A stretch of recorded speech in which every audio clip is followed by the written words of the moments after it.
Assalamualaikum warahmatullahi wabarakatuh. Perkenalkan, nama saya Dwi Agus Arya Praputra. Di sini saya ingin menjelaskan tentang resesi di Indonesia pada tahun 2023, dan di sini saya ingin menjelaskan mengenai langkah apa yang harus dilakukan sebagai kita sebagai masyarakat Indonesia dalam menghadapi hal tersebut. Sebelum kita menuju ke langkah-langkahnya, saya ingin menjelaskan mengenai resesi 2023. Yang pertama, apa sih resesi itu? Jawabannya beragam. Ada 4 alasan terkuat, yaitu karena pengaruh kondisi ekonomi global. Yang kedua, peningkatan suku bunga bank. Yang ketiga adalah krisis pangan dan juga energi. Dan yang terakhir adalah ketidakpastian pasar dan juga utang. Ada prediksi dari UNCTAD bahwa pertumbuhan ekonomi dunia akan merosot ke 2,5 hingga 2,2% di tahun 2023. Sebagai masyarakat yang cerdas dan siap siaga, kita harus bisa melakukan sejumlah persiapan yang akan dijelaskan setelah ini untuk mengatasi ancaman resesi di tahun depan. Yang pertama adalah mempersiapkan dana darurat.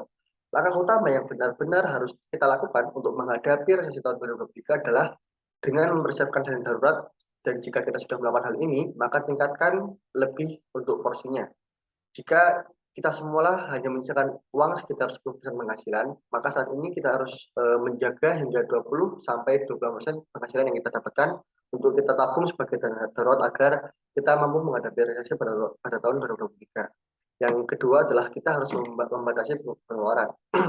Solusi resesi ini selanjutnya adalah hubungan dengan poin sebelumnya, yaitu mulai sekarang kita harus segera membatasi pengeluaran yang tidak perlu. Biasanya ini terkait dengan kebutuhan tersier seperti rekreasi, wisata, kuliner, dan juga lain-lain sebagainya. Dengan membatasi pengeluaran, maka kita bisa mengalokasikan finansial pada hal-hal yang urgen. Selain itu, hal ini berguna untuk membiasakan kita untuk jauh dari sifat konsumtif dan jangka pendek maupun jangka panjang. Yang ketiga adalah menambah atau memoles keterampilan, yaitu dampak resesi 2023 yang akan datang. Salah satunya adalah PHK atau pemutusan hubungan kerja besar-besaran. Sebagai masyarakat kelas prakerja, kita harus menginvestasikan beberapa keterampilan yang ada pada diri kita, bisa memulai soft skill apapun itu, yaitu kita harus mengasah hal tersebut sehingga keterampilan tersebut bisa menjadi pundi-pundi penghasilan tambahan.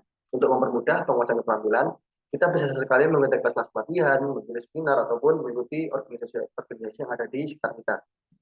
Yang keempat adalah mempersiapkan pekerjaan sampingan. Resesi 23 tidak cuma memberikan ancaman PHK untuk para masyarakat kelas pekerja, namun resesi tersebut juga akan mengganggu perputaran ekonomi pribadi masing-masing. Mengetahui hal ini, kita harus memiliki waktu luang, misalnya selepas kerja atau akhir pekan, maka manfaatkan hal tersebut untuk mencari kerja sampingan, sehingga jika resesi benar terjadi, maka keuangan akan tetap lancar. Yang kelima adalah memperluas koneksi. Untuk menghadapi ancaman resesi tahun 2023, kita tidak cuma perlu memperkuat finansial, namun koneksi pun harus juga diperluas, karena seperti yang kita tahu, pada resesi ini merupakan suatu ancaman global di mana kita harus juga mengoptimalisasikan bidang relasi ataupun koneksi yang ada di sekitar kita. Jadi jangan membatasi pertemanan dalam satu kelompok, akan tetapi kita harus mencari seluas-luasnya dari kalangan manapun.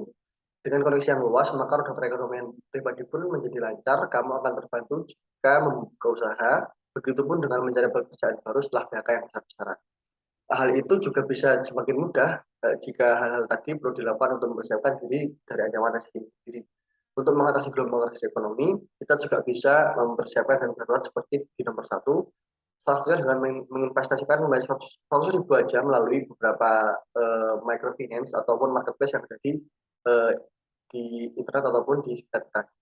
Di sini kita bahkan memperoleh imbalan dari eh, hal yang kita tanamkan atau hal-hal yang kita investasikan secara pasif, sehingga dalam menghadapi resesi tersebut kita bisa menghadapi dengan maksimal dan juga optimal. Baik, mungkin itu 5 langkah yang mungkin dapat saya jelaskan untuk menghadapi resesi pada tahun 2023. Semoga kita bisa melewati hal tersebut dengan optimal dan juga kita bisa tetap menjaga stabilitas ekonomi yang ada dengan maksimal juga.